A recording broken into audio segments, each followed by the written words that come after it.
Apenas abrí los ojos aquella mañana, vi la pantalla de mi celular iluminada sobre la mesa de noche. Tenía varios mensajes en el grupo familiar, algo raro, porque mi hijo casi nunca escribía.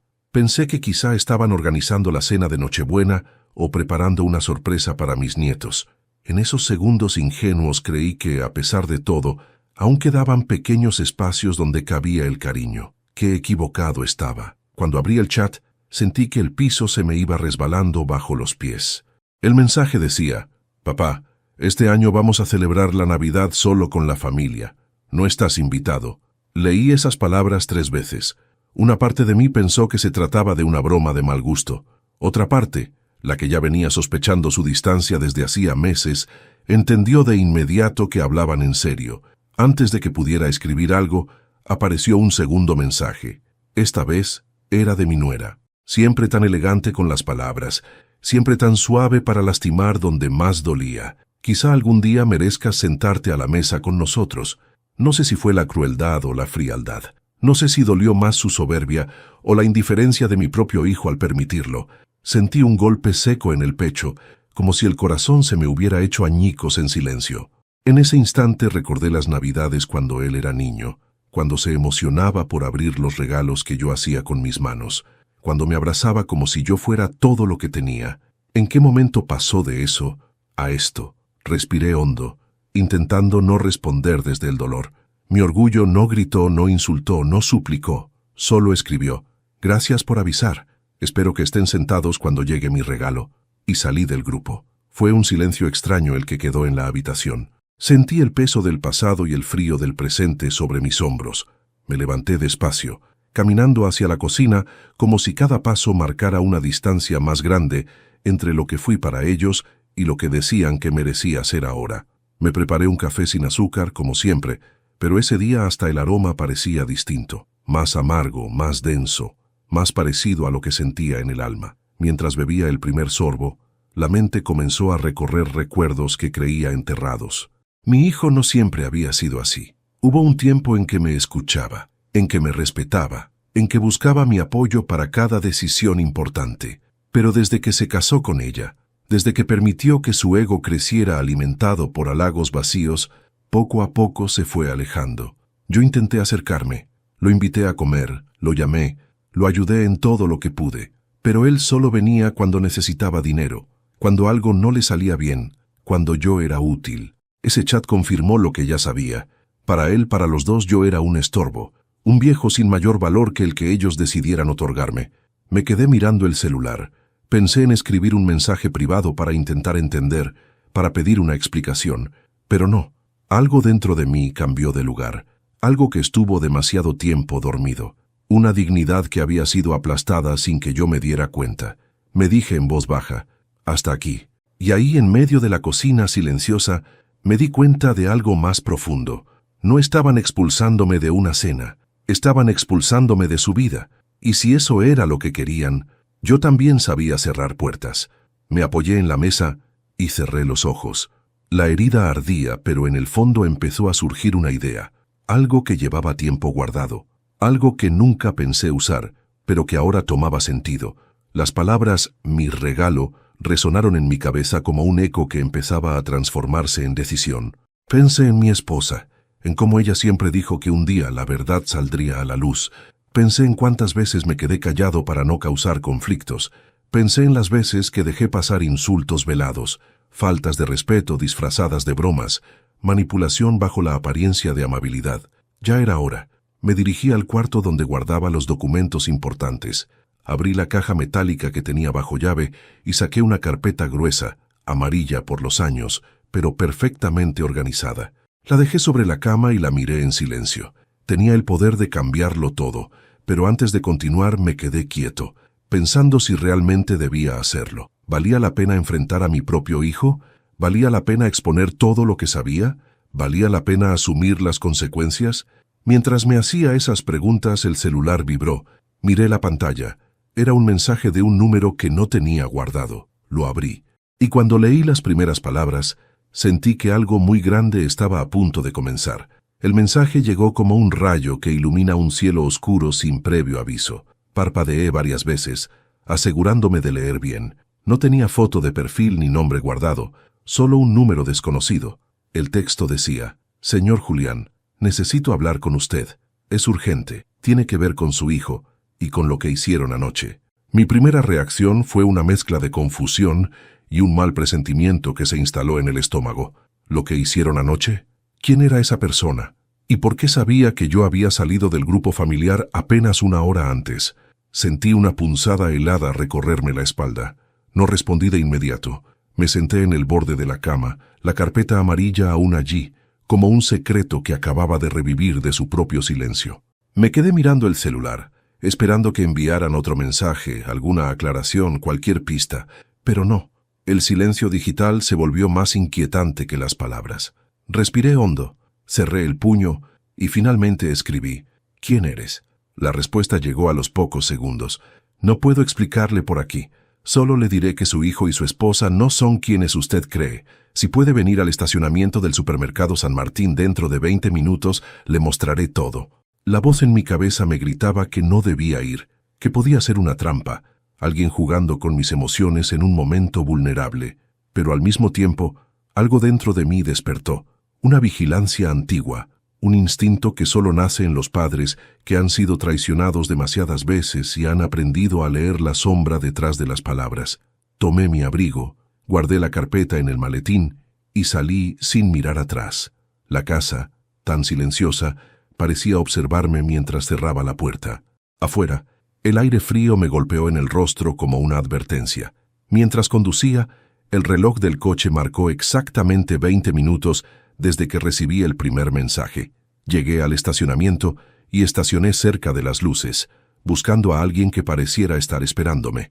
No había nadie, solo un guardia a lo lejos y un par de clientes caminando con bolsas. Estaba a punto de regresar al coche cuando el celular vibró otra vez. «Estoy en el auto azul frente a la farmacia». Volteé. Había un sedán azul con los vidrios oscuros, el motor encendido. La puerta del copiloto se abrió lentamente. Dudé, pero la necesidad de saber, el peso de tantos silencios, me empujó hacia ahí. Me acerqué, me incliné un poco. «¿Eres tú quien me escribió?», pregunté. «Sí», respondió una voz femenina. Me senté, cerré la puerta y la miré con atención. Era una mujer de unos 50 y tantos, rostro cansado pero firme, ojos llenos de algo que no supe definir al principio. ¿Miedo? ¿Culpa? ¿Determinación? «Mi nombre es Clara», dijo. «Trabajé en la empresa de su hijo hasta hace 2 meses, pero no estoy aquí para hablar de mí. Estoy aquí por lo que él está haciendo y por lo que le hizo a usted». Sentí como mi pecho se tensaba. «Hable claro, por favor», dije sin rodeos. Ella asintió y abrió un sobre marrón. Dentro había fotografías impresas, documentos y capturas de pantalla. Me los entregó uno por uno. Cada imagen era un golpe. Mi hijo y su esposa, en cenas elegantes, comprando cosas costosas, yendo a hoteles, todo pagado a mi nombre. Mi tarjeta de crédito, mi cuenta, mis ahorros. «Yo fui la que manejó parte de la contabilidad», continuó Clara, «y no sabía que usted no estaba al tanto. Pensé que usted les daba permiso». Las palabras me hirieron más de lo que deberían. «Nunca les di nada de eso», respondí con la voz temblando pero controlada. Ella asintió. «Lo sé ahora. Ayer por la noche, después de que usted salió del grupo, ellos celebraron. Creen que usted es un estorbo, que ya no les sirve. Pero también creen que usted nunca descubrirá nada». Cerré los ojos. La escena en el chat, el desprecio, la humillación y ahora esto. Clara continuó. «Yo guardé todo esto porque sospeché que un día le harían daño, y creo que ya llegó ese día». La miré. Ella sostenía el volante como si se aferrara a su propio destino. «¿Por qué ayudarme?», pregunté. «Porque sé lo que se siente que te traicionen», respondió sin titubear. «Y porque usted no merece esto». Guardé silencio unos segundos. Ella respiró profundo y dijo: «Y hay algo más, algo que no está en esos papeles. Su hijo está planeando algo para este mes. Algo que podría destruirlo completamente, señor Julián. Si no actúa ahora, será demasiado tarde». Mis manos se crisparon alrededor del sobre. «¿Qué está planeando?», pregunté. Ella dudó. La voz le tembló. «No puedo decírselo aún, solo puedo mostrarlo. Pero no aquí. Es muy peligroso». Entonces volvió a sonar mi celular. Era otro mensaje, de mi hijo. «Papá, si vas a estar amargado por no venir a Navidad, madura. No eres el centro del mundo. Mi garganta se cerró. Clara me miró de reojo y dijo, ya no es hora de ser padre, ahora es hora de defenderse. Sentí un frío que no venía del clima. Esa fue, sin duda, la hora más larga de mi vida. La hora en que descubrí que no solo me habían expulsado de una cena, sino que estaban preparados para expulsarme de mi propia existencia. Salí del auto de Clara con el sobre apretado contra el pecho, como si sostuviera una verdad demasiado pesada para cargar solo. Me despedí de ella con un simple asentimiento, aunque no tenía palabras suficientes para agradecer lo que había hecho por mí. Mientras caminaba hacia mi coche, el viento frío de la tarde golpeaba mi cara, pero no sentí el clima. Sentía únicamente el peso de cada fotografía, cada comprobante, cada evidencia de que mi propio hijo me había estado robando mientras me miraba a los ojos como si nada. Me quedé dentro del coche varios minutos sin poder arrancar. Miraba mis propias manos sobre el volante, manos gastadas por décadas de trabajo, manos que alguna vez sostuvieron a mi hijo cuando daba sus primeros pasos. ¿En qué momento se había convertido en alguien capaz de usarme así? ¿En qué momento dejé de ser su padre para convertirme en su billetera? Encendí el auto finalmente, no porque me sintiera preparado, sino porque ya no podía seguir inmóvil. Necesitaba ver a alguien, alguien que pudiera entender, alguien que siempre había estado a mi lado, incluso cuando mis propios hijos me dieron la espalda. Tomé la carretera y conduje hacia las afueras de la ciudad, hacia la casa de mi hermano menor, Matías. Él siempre había sido el más sensato de la familia, directo, justo, incapaz de quedarse callado frente a una injusticia. Teníamos una relación cercana, aunque las obligaciones y los años nos habían ido separando un poco. Aún así, sabía que en momentos como este, él sería el único capaz de escucharme sin juzgar. Cuando llegué, Matías estaba afuera, cortando madera para la chimenea. Al verme, dejó el hacha a un lado y frunció el ceño, como si hubiera reconocido en mi rostro algo que yo aún no entendía completamente. «¿Qué te pasó?», preguntó, limpiándose el sudor de la frente con el dorso de la mano. No supe qué decir. Mis palabras se atoraron en la garganta. Él me observó unos segundos y luego habló en voz baja. «Pasa. No necesitas explicar nada todavía». Entramos a su casa. El olor a café recién hecho y madera húmeda llenaba el ambiente. Me senté en la mesa de la cocina y Matías me sirvió una taza sin decir una sola palabra, como si supiera que yo necesitaba más calor por dentro que por fuera. Cuando finalmente pude hablar, lo hice con dificultad. Recibí un mensaje de Daniel, mi hijo. Me dijo que no estoy invitado a Navidad. Matías apretó la mandíbula pero no interrumpió. Y después abrí el sobre y puse las fotografías sobre la mesa. Esto. Matías las tomó entre sus manos. Su rostro cambió, de incredulidad a furia, de furia a tristeza. Luego dejó las fotos sobre la mesa con cuidado, como si fueran piezas de un cadáver que no quería estropear. «Julián», dijo suavemente, «esto no es solo ingratitud, esto es abuso. Y del peor». Asentí con la cabeza. «Eso no es todo», añadí. Clara, una mujer que trabajaba con él, me dijo que están planeando algo más. Algo grave, algo que podría destruirme. Matías se quedó inmóvil por un segundo. Luego se levantó, caminó hacia un cajón y sacó una carpeta azul. La puso frente a mí. «Tú no sabes esto», dijo, mirándome a los ojos, «pero desde hace años he estado revisando algunos movimientos sospechosos relacionados con tu nombre. Nunca quise decírtelo porque no tenía pruebas claras, pero ahora creo que debes ver esto». Abrí la carpeta. Al igual que el sobre marrón, estaba llena de documentos. No eran robos directos, sino préstamos firmados a mi nombre, solicitudes de crédito, gastos inexplicables, movimientos que yo jamás autoricé. Y todos tenían algo en común: la firma falsificada de mi propio hijo. Mi garganta se cerró. «¿Desde cuándo?», pregunté con un hilo de voz. «Desde hace 3 años», respondió Matías. «Desde que él y tu nuera comenzaron a vivir por encima de sus posibilidades. Yo quise advertirte, pero siempre estabas tan ilusionado con tus nietos, con ayudarlos. No tuve el valor de quitarte esa ilusión». Sus palabras me golpearon más fuerte que todo lo anterior. Matías siempre había sido honesto. Si él no me lo dijo es porque realmente pensó que me haría daño. «Entonces», dije con la voz quebrada, «¿todo este tiempo he sido un tonto?». Matías se acercó y puso una mano firme en mi hombro. «No, has sido un padre, y un buen padre siempre quiere creer en su hijo, incluso cuando no debe. Aparté la mirada sintiendo que los ojos se me llenaban de lágrimas. No sé qué hacer, confesé. Matías respiró hondo. Sí sabes, dijo con convicción, solo que nunca te has permitido hacerlo. Siempre has escogido la paz aunque te cueste la vida. Pero esta vez, no es solo tu dignidad lo que está en juego, es tu futuro, tu estabilidad y, lo más importante, tu derecho a ser respetado. Me quedé en silencio, procesando sus palabras. Matías tenía razón. Llevaba años permitiendo abusos, creyendo que el amor paternal bastaría para corregirlos. Pero ahora, mi hijo había cruzado una línea que ya no podía ignorar. Mati, dije finalmente, necesito tu ayuda. Él sonrió levemente, esa sonrisa seria que siempre daba antes de una batalla. Por eso estoy aquí.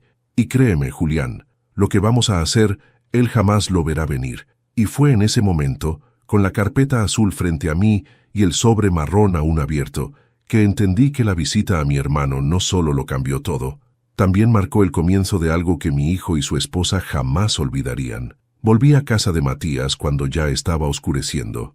La carretera parecía más larga de lo normal, tal vez porque llevaba en el pecho un peso que no se veía, pero que me aplastaba por dentro. Al llegar, dejé el maletín sobre la mesa, colgué mi chaqueta y me senté en el sillón donde mi esposa solía leer por las noches. Ese rincón tenía aún su olor, una mezcla suave de vainilla y perfume floral, y cada vez que me apoyaba ahí sentía que ella estaba conmigo, aún después de tantos años de haber partido. Me quedé mirando el árbol de Navidad que había armado una semana atrás, pequeño, sencillo, con luces cálidas y las mismas esferas que usábamos cuando Daniel era niño. En una de las ramas aún colgaba el adorno que él me regaló cuando tenía 8 años, una estrella de cartón pintada a mano. La había hecho en la escuela, tenía trazos torpes y el color dorado estaba mal repartido, pero para mí era la estrella más hermosa que había visto. La tomé entre mis dedos y sentí un nudo profundo en la garganta. ¿En qué momento ese niño dulce, tímido y cariñoso se convirtió en el hombre capaz de expulsarme de su vida como si yo fuera un estorbo? ¿En qué momento olvidó quién lo llevó sobre los hombros para ver los fuegos artificiales? ¿Quién se desveló con él cuando estaba enfermo? ¿Quién lo enseñó a montar bicicleta? ¿Quién trabajó doble turno para pagarle la universidad? La respuesta era simple, aunque dolorosa. Yo mismo había permitido que la distancia creciera sin darme cuenta.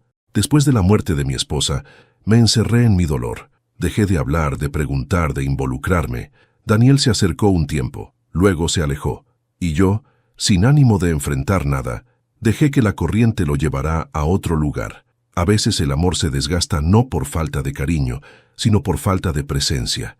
Me quedé en ese pensamiento unos minutos, sintiendo el peso de mis errores y de los suyos. Pero entonces recordé algo que me devolvió la claridad.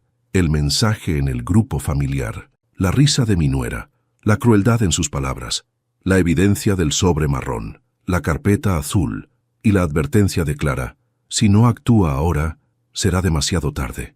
Me levanté del sillón y comencé a caminar por la casa como quien busca un recuerdo que no ha visto en años. Cada rincón me traía el rostro de mi esposa, su manera de apoyar mis decisiones, su forma dulce de corregirme cuando me equivocaba. Ella siempre veía más allá de lo obvio. A veces pensé que mi hijo heredó algo de ella, pero ahora dudaba profundamente. Si estuvieras aquí me dirías qué hacer, murmuré en voz baja, mirando hacia la ventana donde la luna comenzaba a elevarse. Cerré los ojos, imaginando por un instante su voz. Recordé una conversación que tuvimos poco antes de que muriera. Ella me dijo: Julián, un día tendrás que defenderte, incluso de quienes amas, no por maldad, sino por dignidad.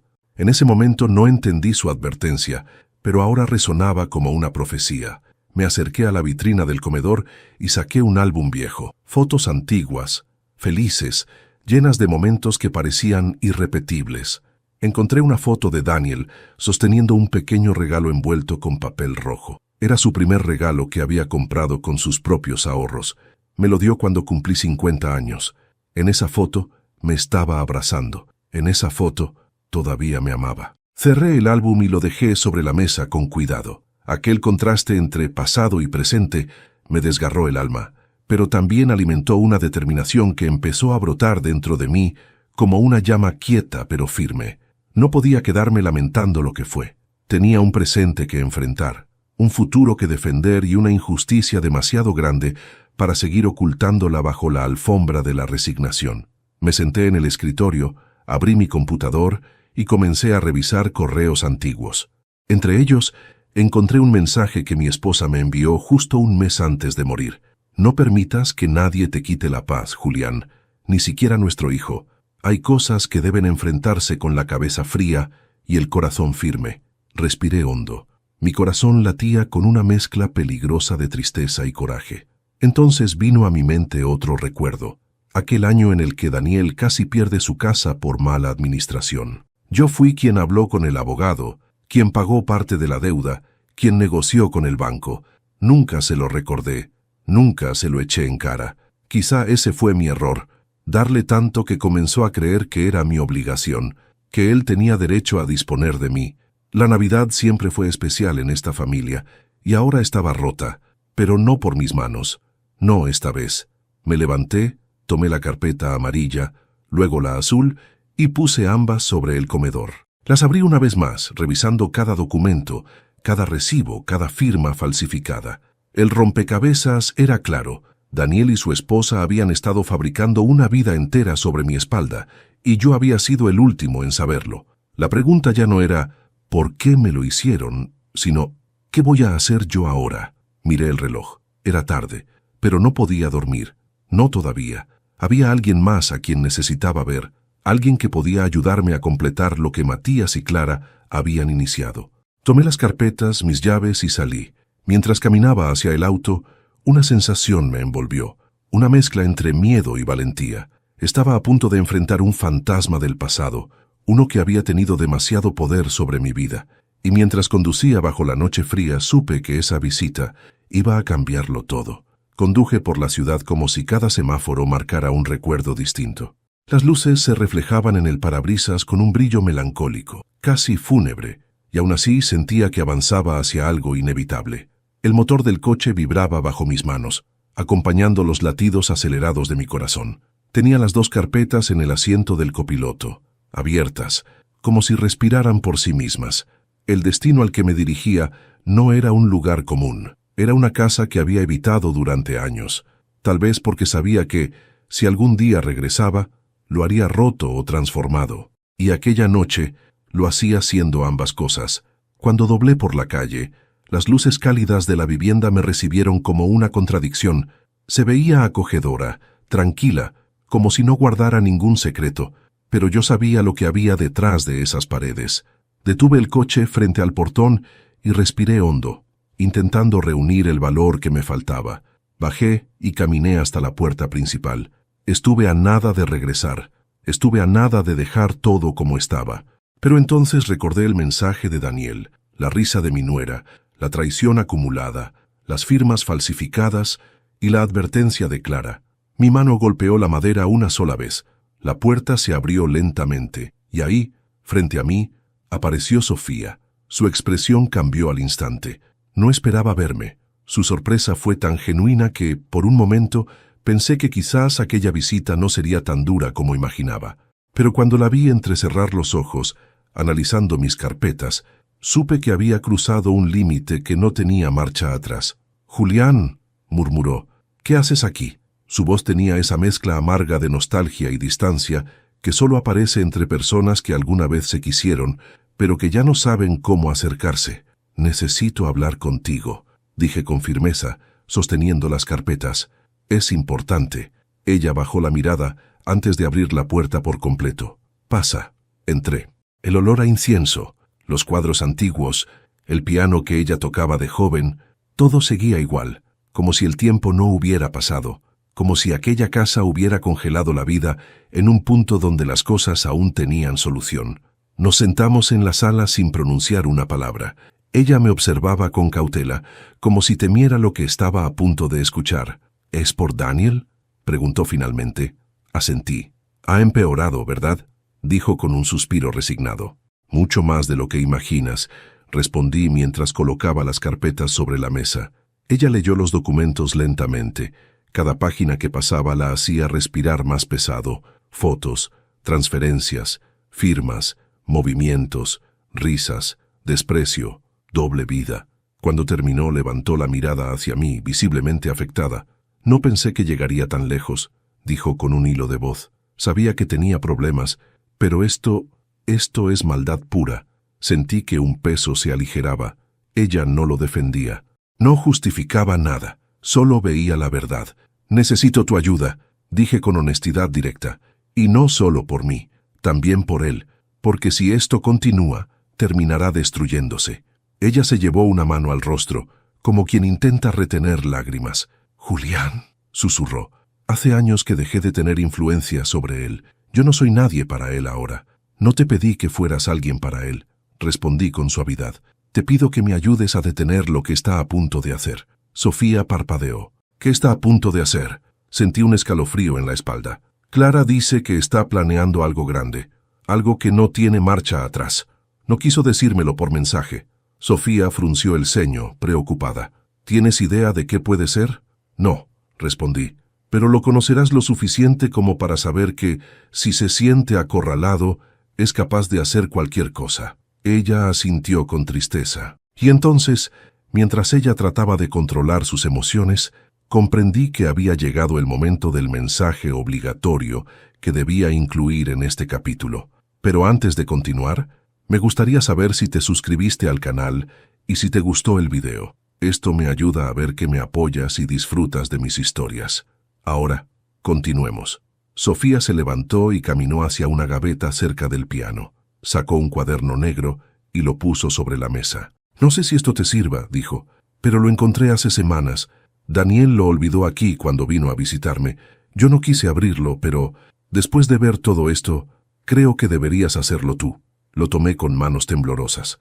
Era un planificador. Había fechas, reuniones, nombres, y ahí, en una página marcada con un círculo rojo, leí una frase que me heló la sangre. Movimiento final, antes de fin de mes. Sofía me miró fijamente. Eso no suena a nada bueno, Julián. No, respondí. No suena a nada bueno. Cerré el cuaderno. Gracias, Sofía. Necesitaba esto. Ella apoyó una mano sobre la mía. Ten cuidado, por favor. Lo que estás a punto de hacer puede cambiarlo todo. Asentí. Y al salir de su casa, mientras la puerta se cerraba suavemente detrás de mí, supe con absoluta certeza que la Navidad que venía no iba a ser una celebración. Iba a ser una guerra. Regresé a casa después de visitar a Sofía con una sensación difícil de describir. Era como si una parte de mí quisiera derrumbarse y otra quisiera levantarse con más fuerza que nunca. El cuaderno negro estaba en el asiento del copiloto, cerrado, pero parecía emitir un peso propio, como si dentro guardara no solo planes, sino confesiones. Cada tanto miraba su tapa, sintiendo que ahí se escondía la verdadera dimensión de lo que estaba enfrentando. Al llegar, dejé las carpetas y el cuaderno sobre la mesa del comedor. Encendí la lámpara pequeña que usaba para leer y me quedé un rato de pie, mirando todo desde lejos, como si los documentos fueran piezas de un rompecabezas al que aún le faltaba una imagen final. Respiré hondo, me pasé una mano por la cara y me dejé caer lentamente en la silla. El silencio de la casa parecía más profundo que nunca. Me serví un vaso de agua y apoyé los codos sobre la mesa. Por un instante me permití cerrar los ojos, y fue entonces cuando el pasado llegó sin permiso. Vi a mi esposa recogiendo juguetes del suelo, a Daniel corriendo por el pasillo con los pies descalzos, riendo, mientras yo fingía perseguirlo para hacerle cosquillas. Aquella casa estaba llena de vida, de ruido, de amor. Ahora, en cambio, parecía un museo lleno de recuerdos inmóviles. Abrí los ojos y miré el cuaderno. No podía seguir evadiéndolo. Lo abrí con cuidado. Las primeras páginas eran comunes: reuniones de trabajo, listas de compras, citas médicas. Pero a medida que avanzaba, comencé a ver notas sueltas, nombres que no reconocía, cantidades de dinero, direcciones, anotaciones rápidas, y luego llegué de nuevo a esa frase: movimiento final, antes de fin de mes. Debajo había un dibujo de un rectángulo y unas flechas. Parecía un plano, o tal vez una estrategia. Sentí un escalofrío recorrerme la nuca. No entendía completamente lo que significaba, pero sabía que no era nada bueno. Daniel estaba planeando algo que requería organización, contactos y probablemente un riesgo enorme. Mientras leía, un pensamiento oscuro comenzó a formarse en mi mente. ¿Y si todo esto no solo era abuso financiero? ¿Y si había algo más? ¿Y si el plan incluía perjudicarme de una forma que yo aún no alcanzaba a imaginar? Mi respiración se volvió pesada. Apoyé una mano sobre el cuaderno como si necesitara afirmarlo en el mundo real antes de que las teorías se escaparan de mi cabeza. Me levanté y fui hasta la vitrina del pasillo. Allí, en el segundo cajón, guardaba un billete arrugado que mi esposa me había dejado antes de morir. Era un simple papel, casi amarillento por los años, pero tenía una frase escrita con su letra pulcra. Julián, si algún día la vida te obliga a endurecerte, hazlo, pero no te conviertas en lo que te lastimó. Leí esas palabras al menos 20 veces. Sentí un nudo apretándose en mi pecho. La venganza que comenzaba a gestarse dentro de mí era abrasadora, peligrosa, casi liberadora, pero las palabras de mi esposa me frenaban en seco. No podía convertirme en un monstruo, pero tampoco podía seguir siendo un hombre débil al que todos pasaban por encima. Regresé al comedor con el billete en el bolsillo. Abrí la carpeta azul que Matías me había dado. Revisé cada documento otra vez, esta vez con los ojos afilados, ya no desde el dolor, sino desde la estrategia. Tenía suficiente para destruir a mi hijo social y legalmente. Tenía pruebas que, en manos de las autoridades, podían tumbar toda su vida. Pero había algo más, algo que no estaba ni en la carpeta ni en el cuaderno, algo que venía creciendo desde aquella mañana en el chat familiar, la necesidad de que él entendiera lo que había hecho, la necesidad de que la humillación que me causó regresara a él, no como venganza cruel, sino como consecuencia justa. Caminé hacia la ventana y corrí las cortinas. Afuera, la calle estaba iluminada por las luces navideñas. Escuché risas lejanas, música, vida. Me pregunté cuántos de aquellos hogares celebraban mientras ocultaban sombras similares a las mías.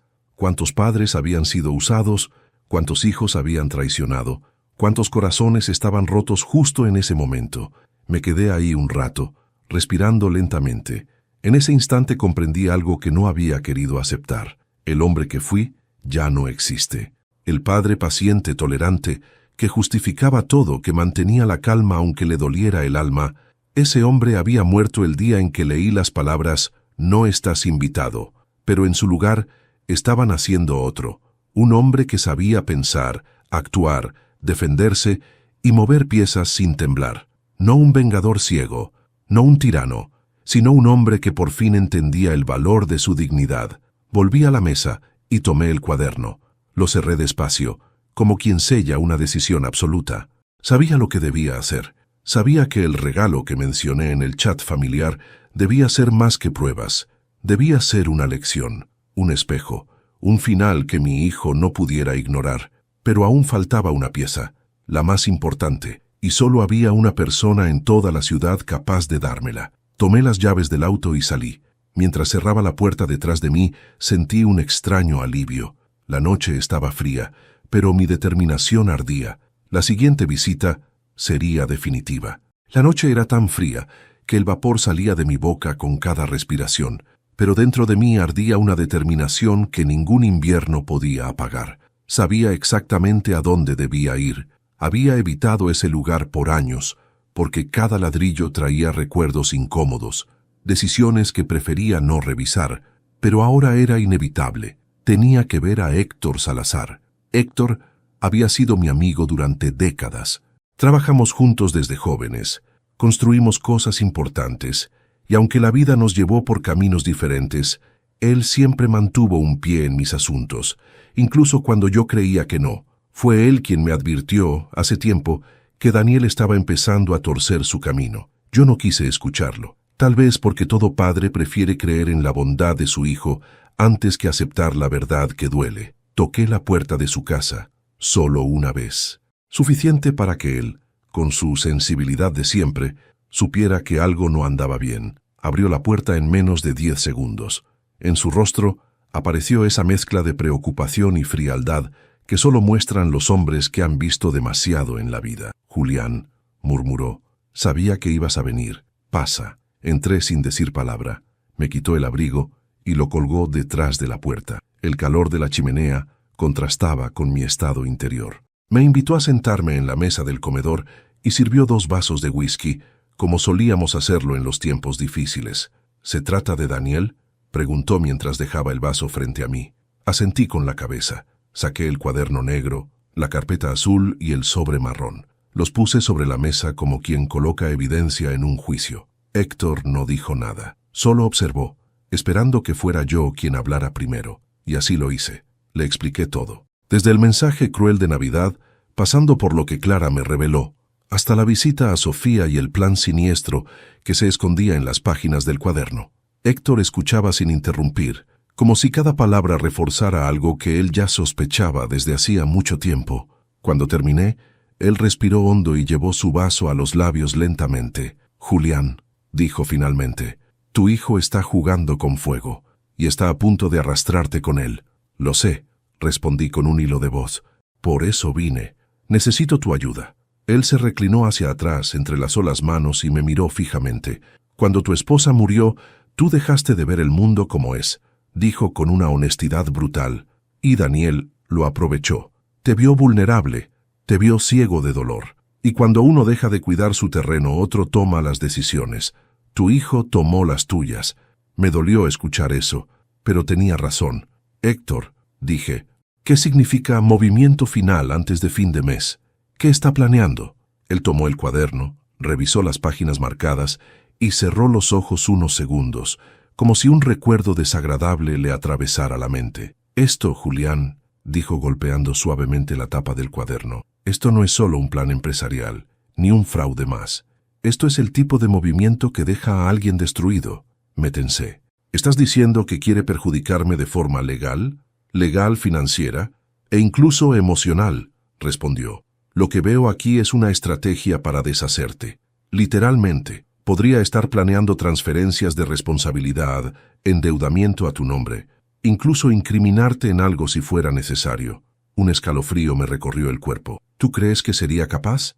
Héctor no dudó. «Sí, porque ya comenzó, y porque sabe que, si tú te hundes, él queda libre de todo lo que ha hecho». Sentí un vacío en el estómago. Un hijo, capaz de hundir a su propio padre. Héctor siguió hablando. «Pero todavía no es tarde. Puedes detenerlo, si haces exactamente lo que yo te diga». Lo miré con seriedad. «Estoy listo», respondí. Héctor abrió la carpeta azul y comenzó a clasificar documentos como si armara un plan quirúrgico. Separó pruebas bancarias, capturas, solicitudes falsificadas y registros sospechosos. Luego tomó una libreta y empezó a anotar instrucciones mientras hablaba. «Primero, mañana por la mañana irás a ver a un notario de confianza. Registrarás una declaración anticipada y protegerás tus bienes. Segundo, enviaré estas pruebas a un contador forense. Él trabajó para la fiscalía, lo hará sin preguntar nombres. Tercero, no enfrentarás a tu hijo todavía». «¿Cuándo entonces?», pregunté. «Cuando él esté celebrando, cuando crea que te ganó. Justo ahí es cuando caerá». Me quedé en silencio, sintiendo cómo cada palabra de Héctor encajaba en mi interior como engranajes perfectamente alineados. «Y hay algo más», dijo inclinándose hacia mí.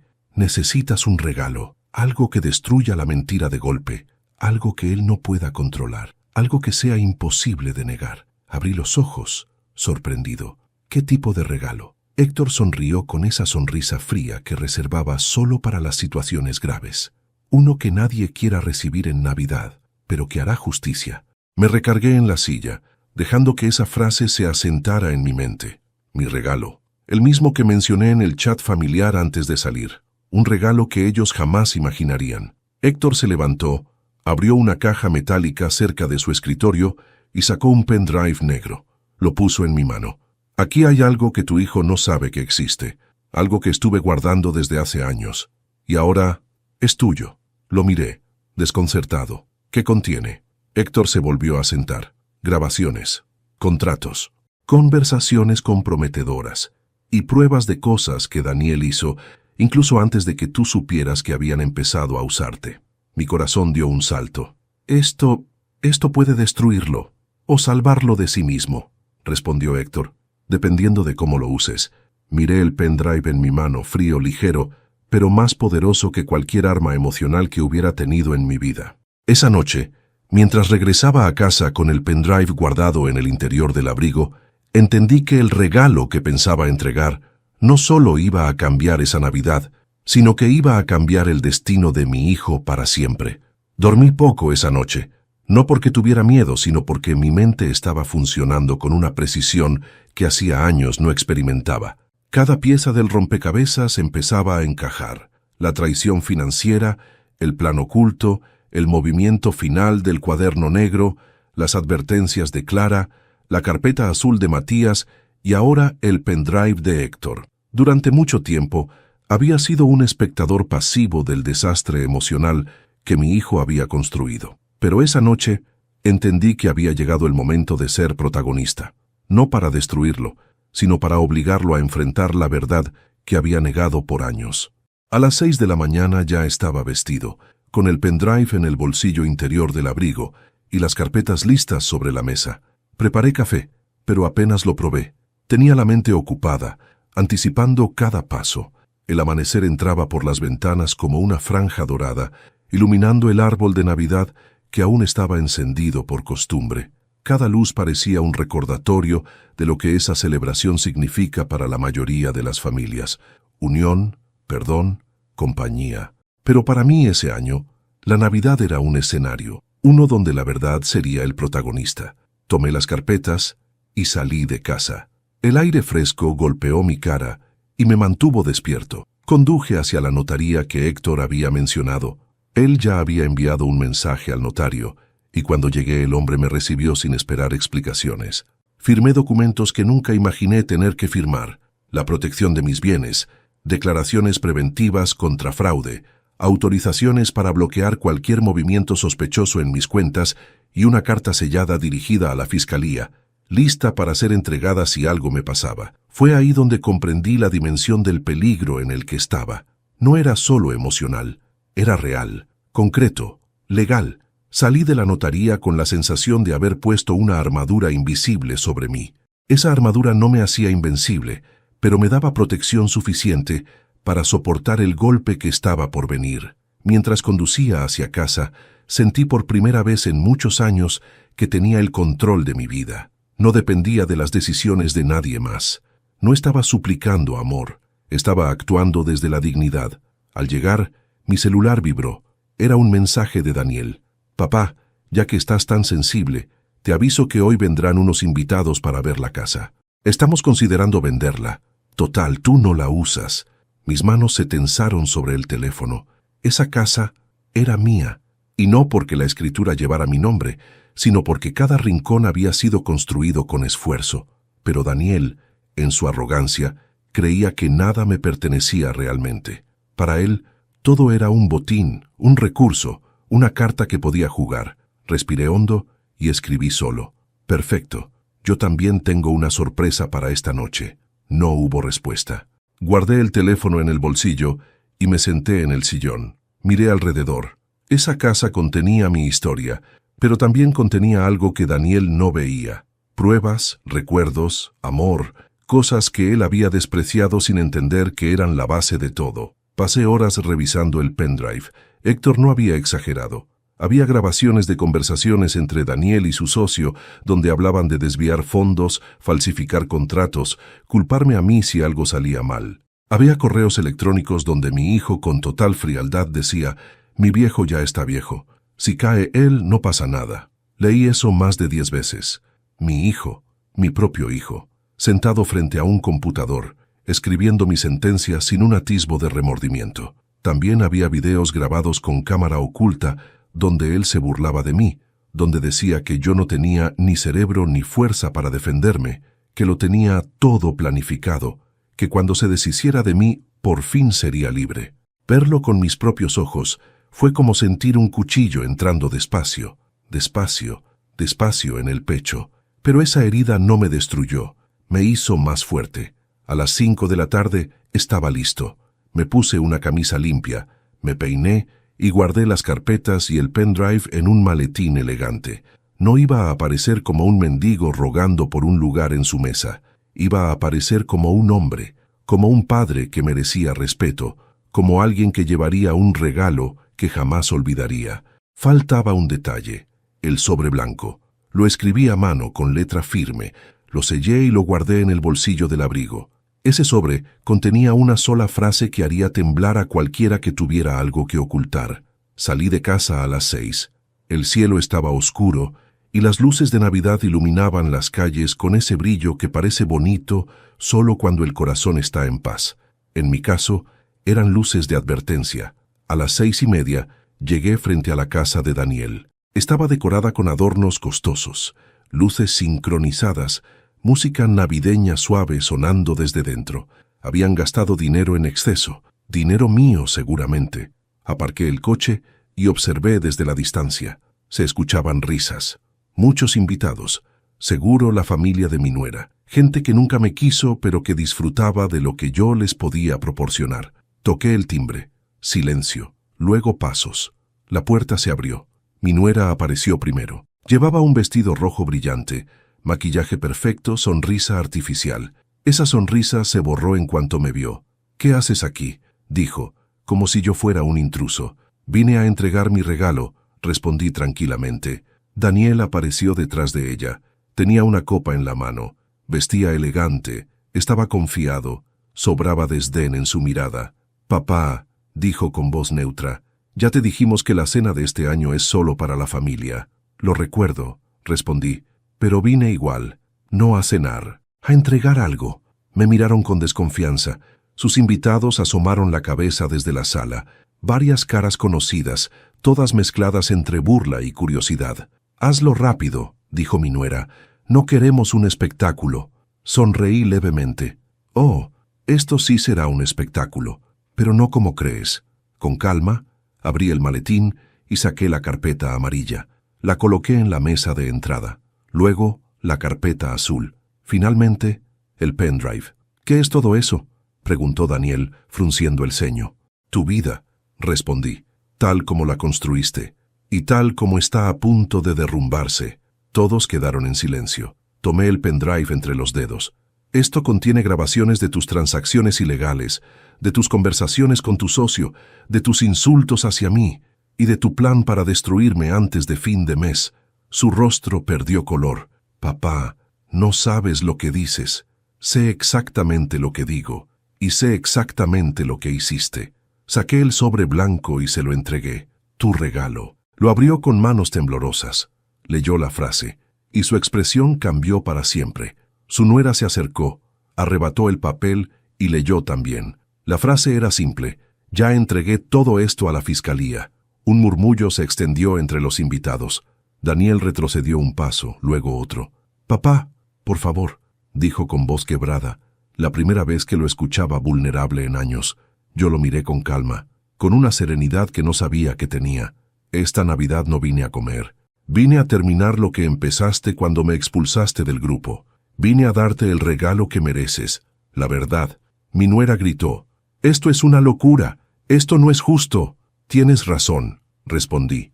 «No es justo, pero es necesario». Y entonces, sin levantar la voz, dije: «A partir de hoy, caen tus máscaras, Daniel, y comienza tu caída». Los invitados no sabían qué hacer. Algunos murmuraban entre ellos, otros se apartaban, otros miraban a Daniel como si de pronto lo vieran de verdad por primera vez. Mi hijo, el rey de esa mesa, acababa de perder su corona, y la noche recién comenzaba. El silencio que siguió fue tan profundo que podía escucharse el zumbido de las luces navideñas. En la entrada de la casa de mi hijo, con todos los invitados congelados en sus posiciones, Daniel parecía un animal acorralado, ojos abiertos, respiración pesada, manos temblorosas. Esa expresión no se la había visto ni de niño. Era la mirada de alguien que por primera vez en su vida se descubría pequeño. Mi nuera apretó el papel entre sus dedos, arrugándolo con rabia. «¿Esto es una amenaza?», escupió. «Esto es un abuso de un viejo resentido». «No es una amenaza», respondí, manteniendo mi voz tranquila. «Es una consecuencia de tus actos, de los suyos, de años de desprecio». «Mentira», gritó Daniel, aunque su voz se quebró en la última sílaba. «Tú no tienes nada». Coloqué el pendrive sobre la mesa con suavidad. «Todo está ahí, y en la fiscalía. No puedes evitarlo, no puedes esconderlo. No puedes inventar una excusa esta vez». El temblor en sus manos aumentó. Retiró la copa de vino de su boca, la dejó a medias y dio un par de pasos hacia mí. «¿Qué quieres, papá?», susurró. Esa frase, dicha así, por él, me atravesó.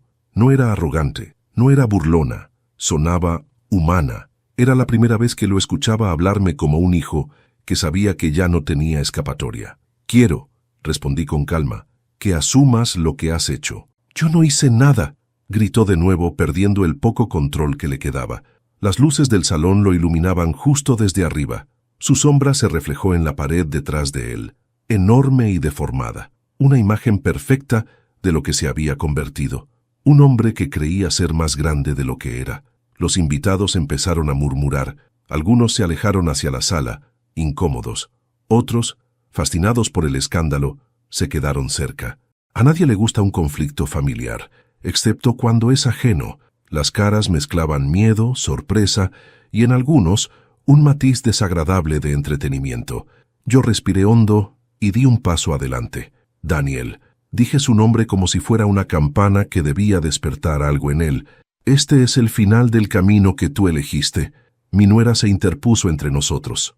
«No vas a destruir nuestra familia», dijo con firmeza, como si estuviera interpretando un papel. «Ustedes ya la destruyeron hace mucho», respondí. «Yo solo estoy levantando los restos para entender qué pasó». Ella apretó la mandíbula. «Tú no puedes arruinarnos», dijo, mirando a Daniel de reojo, temiendo más por su imagen que por él. «Yo no los arruiné», corregí. «Ustedes se arruinaron solos cuando decidieron humillar, manipular, mentir y robar». Daniel levantó la cabeza lentamente. Tenía los ojos rojos. «Papá, por favor», volvió a decir, pero esta vez parecía que iba a desplomarse. «¿Qué?», pregunté. «Por favor, ¿qué, hijo? ¿Que olvide lo que intentaste hacer? ¿Que finja que no planeabas culparme para salvarte a ti mismo? ¿Que acepte seguir siendo el saco donde guardas tu basura?» Su rostro se desmoronó. Finalmente lloró, solo una lágrima. Pero para él era como un derrumbe. «Yo no quería», murmuró. Héctor, que había llegado en silencio y estaba parado afuera, justo en la entrada, intervino por primera vez. «No quería, no», dijo el abogado. «Lo hizo, y está todo aquí». Sostuvo una carpeta gruesa y la levantó delante de los presentes. Documentos, firmas falsificadas, movimientos bancarios, mensajes con su socio, y se giró hacia todos. «Señoras y señores, esto no es un drama familiar, es un delito». El salón se estremeció. Varias personas se taparon la boca. Una señora dejó caer su copa al suelo. Un niño dejó de cantar la canción navideña que estaba repitiendo en bucle cerca del árbol. Mi nuera dio un paso atrás. Su expresión cambió. Ya no estaba enojada. Estaba aterrada. «Daniel, dime que esto no es cierto», le gritó, pero él no respondió. Y ahí supe que el golpe final no tenía que venir de mí. Tenía que venir de él mismo. «Mírame, hijo», dije. Lentamente lo hizo. «No estoy aquí para destruirte», continué. «Estoy aquí para detenerte, porque si no lo hago yo, la vida lo hará. Y será peor». Se llevó las manos al rostro. Respiraba agitado. Yo solo quería... No terminó la frase. «¿Qué querías, Daniel?», pregunté con suavidad. Él deslizó una mano por su pelo desesperado. «Quería ser alguien, quería no ser pobre, no ser invisible, no ser como yo», completé. Se congeló. Ese era el núcleo de todo. El temor de parecerse a mí, el miedo de heredar mis carencias, la idea equivocada de que yo era un fracaso. «Papá, tú siempre fuiste», titubeó. «¿Débil?», sugerí. Bajó la mirada. «No eres mi espejo, Daniel», dije con firmeza. «Nunca lo fuiste, pero decidiste hacerme tu excusa. Cada error tuyo lo justificaste con mi nombre». Él cerró los ojos, derrotado. «Yo no sé cómo llegué hasta aquí». «Lo sé», respondí suavemente, «y por eso estoy aquí, para que pares antes de destruirte por completo». Héctor dio un paso adelante. «Julián», me dijo en voz baja, «si quieres podemos detenernos aquí. Esto ya es suficiente». «No», respondí, «aún falta algo». Me giré hacia los invitados, la familia de mi nuera, amigos, vecinos, todos escuchando. Durante años mi hijo creyó que el valor de un hombre se medía por el dinero, por las apariencias, por la mesa a la que se sienta, dije. Yo también fui culpable de dejarlo creer eso, quizá porque nunca supe enseñarle que el verdadero valor se mide de otra forma. Un silencio intenso cubrió el salón. Pero hoy, continué, en esta noche que llamaron solo para la familia, quiero decir algo. Respiré hondo. Yo también soy familia. Y aunque ustedes intentaron borrarme de esta mesa, sigo siendo el padre de este hombre. Mi nuera frunció el ceño. Tú no mereces... ¡Cállate!, la interrumpió Daniel, levantando la voz por primera vez desde su derrumbe. Ella se quedó paralizada. Papá, dijo acercándose, yo no sabía que esto llegaría tan lejos. Yo creí que tenía control, que podía... Tomó aire, que podía manejar todo. No puedes manejar la vida como un negocio, respondí. No, admitió, ya lo sé. Se giró hacia su esposa. ¿Y tú?, dijo temblando. Tú sabías todo, todo. Ella retrocedió. ¿Qué dices? Tú sabías lo del socio, sabías lo de las cuentas, sabías... Su voz se quebró. Sabías que estaba usando el nombre de mi padre para cubrir mis errores. El salón explotó en murmullos. Yo lo miré, con tristeza, con amor, con decepción, todo mezclado. Su esposa gritó. Eso es mentira. No sabía nada. Pero Daniel la señaló, temblando. Tú me dijiste que, total, él ya está viejo. ¿Qué si cae el primero mejor para nosotros? Su esposa se quedó muda. Los invitados comenzaron a alejarse de ella como si fuera tóxica. Héctor intervino. Todo está grabado. La mujer se desplomó en el sofá derrotada, más preocupada por su reputación que por el daño causado. Daniel se giró hacia mí. Sus ojos estaban llenos de lágrimas. Papá, perdóname, susurró. La frase cayó como una piedra en el agua, generando ondas que me atravesaron entero. No esperaba escucharla esa noche. Quizá nunca. No sé si puedo perdonarte hoy, respondí con honestidad, pero sí sé que puedo acompañarte a enfrentar lo que venga. Él bajó la cabeza. Voy a entregarme, dijo.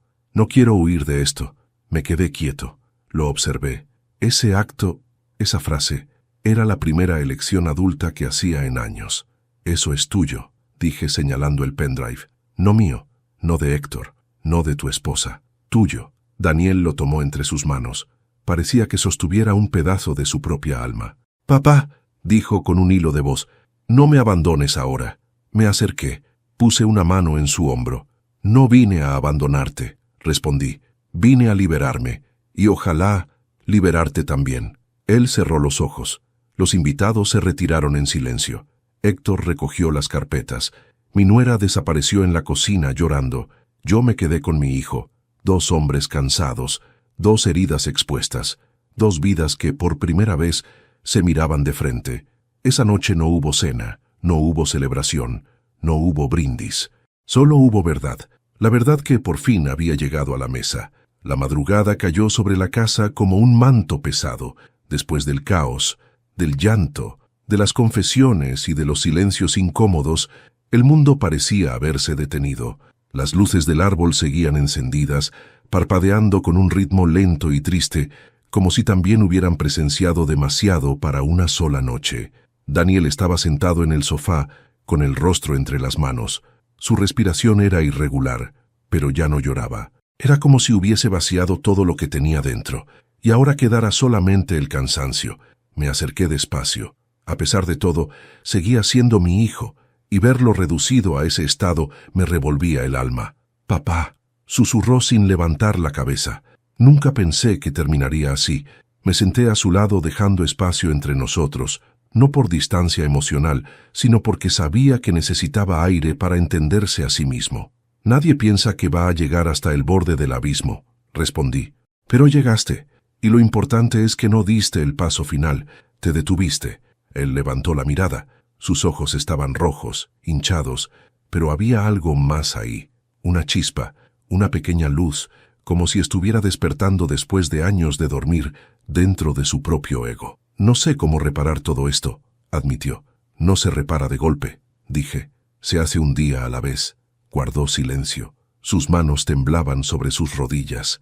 Por primera vez en la noche, parecía realmente dispuesto a escucharme. Yo era tan arrogante, dijo con la voz apagada. Creía que merecía todo, que el mundo me debía algo, que tú me debías algo. ¿Y qué creías que yo te debía, hijo?, pregunté suavemente. Se quedó pensando un largo rato. Éxito, respondió finalmente. Creí que debías darme la vida que tú nunca tuviste. Una casa grande, dinero, comodidades. Creí que si no me dabas todo eso, significaba que no me querías lo suficiente. Sus palabras fueron un golpe directo al pecho, no de dolor, sino de verdad. Por primera vez, entendí realmente lo que había sido para él crecer a mi lado. Un niño mirando a un padre que trabajaba demasiado, que llegaba tarde, que cargaba culpas que nunca decía en voz alta. Un niño que, sin entenderlo, había interpretado mis silencios como fracasos. Hijo, dije, yo nunca pude darte lujos, pero te di todo lo que podía. Mi tiempo, mi fuerza, mi espalda cargando cajas para poner comida en la mesa. Lo sé, susurró, bajando la mirada. Lo sé ahora. Pero en mi cabeza siempre había una voz que decía, tu papá es débil, tu papá se conforma, tú no puedes ser como él. Y me volví esto. Levantó una mano e hizo un gesto hacia sí mismo, como si fuera un objeto roto que alguien había abandonado en un rincón. No eres débil, le dije, pero confundiste ambición con hambre, y confundiste hambre con desesperación, y la desesperación te llevó a traicionarte a ti mismo. Y a ti, agregó, con un hilo de voz. Lo miré un largo rato. No quise responder enseguida. Quería que entendiera que el perdón, si llegaba, tenía que venir del corazón, no de un impulso. Sí, admití finalmente, también a mí. Daniel pasó una mano por su rostro y se levantó despacio. Caminó hacia la ventana, mirando la calle silenciosa, todavía adornada con luces navideñas que parecían observarlo. Voy a entregarme, papá, dijo finalmente. No huiré más. Me lo debo a mí mismo, y te lo debo a ti. Cerré los ojos un segundo. Esa respuesta era la primera decisión realmente adulta que había tomado en toda la noche. No estarás solo, le aseguré, pero tendrás que enfrentar todo lo que venga, sin excusas, sin mentiras, sin culpar a nadie. Lo sé, susurró, y lo haré. En ese momento apareció mi nuera desde la cocina. Su rostro estaba manchado de lágrimas y maquillaje corrido. A diferencia de Daniel, en ella no había arrepentimiento sincero, sino puro miedo a perderlo todo. Daniel, amor, intentó acercarse. Tú no vas a dejar que nos destruyan, ¿verdad? Tú vas a arreglar esto. Podemos recuperarnos. Podemos... Él levantó la mano pidiéndole silencio. Nunca había hecho algo así con ella. Ella se quedó petrificada. Esto lo hice yo, dijo Daniel, y lo enfrentaré yo. No arrastraré a nadie más. Y no aceptaré que uses a mi padre para intentar salvarte. Ella abrió la boca, incrédula. ¿Estás eligiendo a tu padre antes que a mí? Daniel respiró hondo. Estoy eligiendo la verdad. La mujer retrocedió como si le hubieran quitado el aire. Se apoyó en la pared y comenzó a llorar, pero no había dolor en su llanto. Había furia, miedo y frustración. Su máscara finalmente había caído. Daniel se giró hacia mí. Necesito que estés conmigo mañana, me dijo. Cuando vaya a hablar con el abogado, estaré, respondí. Nos quedamos los dos en silencio. No hacía falta decir más. La mañana siguiente llegó fría y gris. Las calles estaban húmedas por la llovizna y la ciudad parecía moverse más despacio, como si también sintiera el peso de lo ocurrido. Daniel estaba listo temprano. Llevaba una chaqueta negra y el rostro serio. Parecía más joven y al mismo tiempo más viejo. Era un hombre que había pagado un precio muy alto por aprender una lección básica, que la verdad siempre llega. Héctor nos recibió en su oficina. Daniel, Julián, saludó.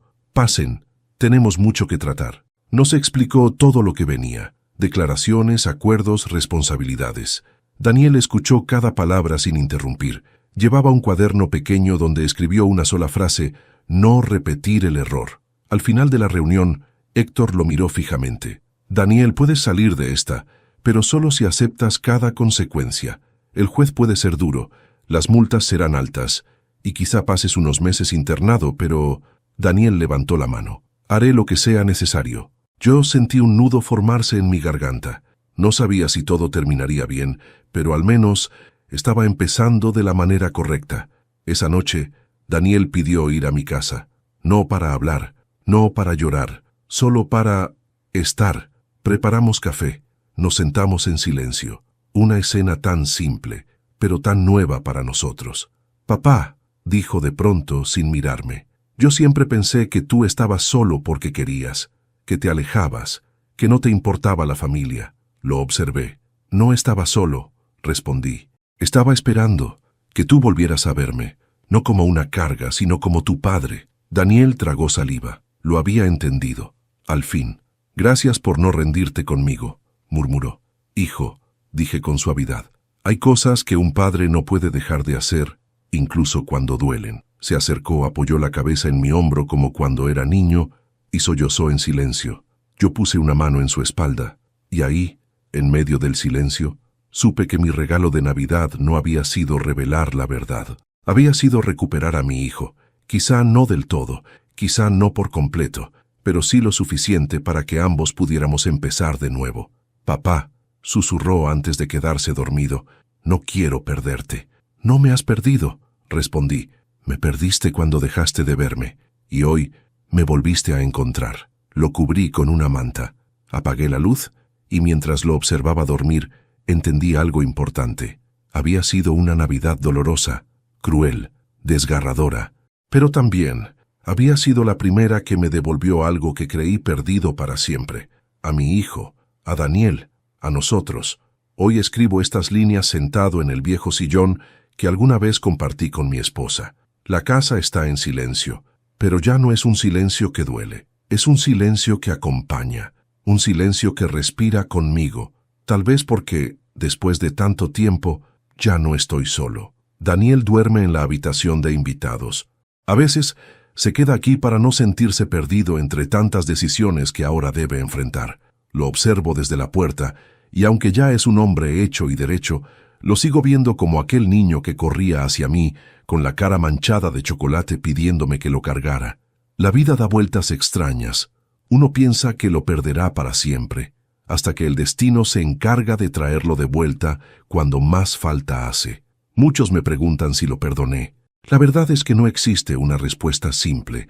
El perdón no es un interruptor que se enciende de golpe. Es un camino, uno que se recorre paso a paso, aunque duela. Daniel traicionó mi confianza, sí, me humilló, me utilizó, me dejó fuera de su vida, pero también volvió con los ojos abiertos, con el corazón dispuesto, con una intención real de reparar lo que rompió. No busco castigo, busco verdad. Y si él está dispuesto a caminar conmigo desde la honestidad, entonces yo estaré dispuesto a acompañarlo. No quiero un hijo perfecto, quiero un hijo consciente. Eso es más valioso que cualquier riqueza que pueda tener en esta vida. Hay noches en las que todavía me despierto pensando en aquella Navidad, en ese mensaje cruel que me sacó del grupo familiar, pero ya no lo recuerdo con rabia. Lo recuerdo como el punto exacto en el que dejé de ser un hombre que soportaba en silencio, y me convertí en uno que decidió actuar. A veces, uno necesita tocar fondo para descubrir de qué está hecho realmente. Yo descubrí que no estaba hecho para rendirme. El pendrive de Héctor lo guardo en un cajón, no como arma, sino como recordatorio. No para amenazar a mi hijo, sino para asegurarme de no volver a cerrar los ojos ante lo que tengo delante. La vida no siempre avisa dos veces. Ese fue el regalo más extraño que recibí en Navidad, y de alguna forma también el más necesario. Y ahora, antes de terminar, quiero hablarte a ti, que escuchaste toda mi historia desde el principio hasta este instante. No sabes cuánto significa eso para mí. Tu compañía, incluso desde lejos, me recuerda que nuestras historias importan, que nuestras voces valen, que siempre existe alguien dispuesto a escuchar. Soy Julián González, y esta fue mi historia. Si te conmovió, te invito a suscribirte al canal, dejar tu me gusta en el video, y contarme aquí abajo qué te pareció y desde qué ciudad nos ves. Tu participación me ayuda a seguir compartiendo relatos que nacen del alma. Gracias por estar aquí, de verdad.